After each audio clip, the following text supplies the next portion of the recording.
रस का चौथा भाग है संचारी भाव या व्यभिचारी भाव। आश्रय के मन में उठने वाले अस्थिर मनोविकारों को व्यभिचारी भाव कहते हैं या संचारी भाव कहते हैं। ये भाव पानी के बुलबुले की भांति बनते मिटते हैं, अर्थात ये उत्पन्न होते हैं और नष्ट हो जाते हैं। संचार का ही अर्थ है संचरित होना, अर्थात उत्पन्न होना और नष्ट हो जाना। जब कोई भाव हमारे मन में जगता है तो वह अकेला नहीं जगता, उसके साथ अनेक छोटे छोटे भाव और जगते हैं। जैसे समुद्र में किसी बड़ी तरंग के साथ छोटी छोटी तरंगों में भी संचरण करती हैं, उसी प्रकार स्थायी भाव के साथ अन्य छोटे छोटे भाव हमारे मन में संचरित होते रहते हैं और इन्हीं को हम संचारी भाव कहते हैं। उदाहरण के लिए देखिए, यदि किसी स्त्री को उसके पति के देहांत का समाचार मिलता है तो उसके मन में शोक का भाव जागृत होता है। इस शोक के भाव के साथ पति की स्मृति, बच्चों के भविष्य की चिंता आदि अनेक छोटे छोटे भाव भी साथ ही जागृत होते हैं। स्थायी भाव के साथ साथ जागृत होने वाले इन छोटे छोटे भावों को ही आचार्यों ने संचारी भाव कहा है। आचार्यों ने संचारी भावों की संख्या 33 मानी है, जो विभिन्न स्थायी भावों के साथ जागृत होते हैं।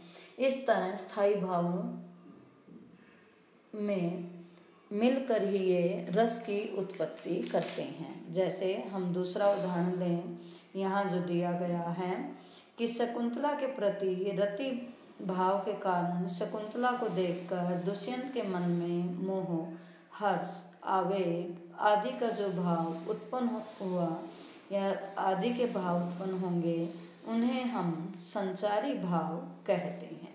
अर्थात संचारी भाव वही होंगे कि जो उत्पन्न होते हैं और नष्ट हो जाते हैं, इन्हीं को हम संचारी भाव कहते हैं। ये 33 प्रकार के होते हैं।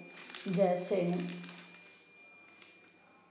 निर्वेद अर्थात उदासीनता, कि जब भी कोई दुख का भाव आता है तो निर्वेद का भाव आता है, उदासीनता का भाव आता है।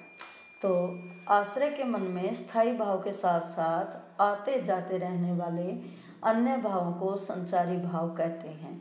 इन्हें व्यभिचारी भाव भी कहते हैं, क्योंकि एक ही संचारी भाव कई रसों के साथ हो सकता है, अर्थात एक संचारी भाव कई रसों में प्रयुक्त होता है। साथ ही यह पानी के बुलबुले की तरह उठता है और नष्ट हो जाता है, अर्थात उठता है और शांत हो जाता है।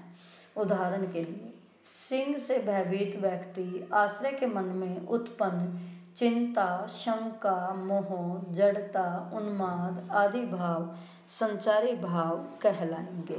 संचारी भाव इस प्रकार हैं। पहला निर्वेद अर्थात उदासीनता, नंबर 2 आवेग, नंबर 3 दैन्य अर्थात दीनता, नंबर 4 श्रम, नंबर 5 मद, नंबर 6 जड़ता, उग्रता, मोह, अनुभूति या विबोध, स्वपन, अपस्मार या मूर्छा, मूर्छित होना, बेहोश होना, गर्व, मरण, आलस्य, अमर्ष अर्थात शोभ, दुख होना, निद्रा, नींद, अवहिता अर्थात अवगोपन, औत्सुक्य अर्थात उत्सुकता, उन्माद, शंका, स्मृति, मति, व्याधि, संत्रास, लज्जा, हर्ष, असूया, जलन,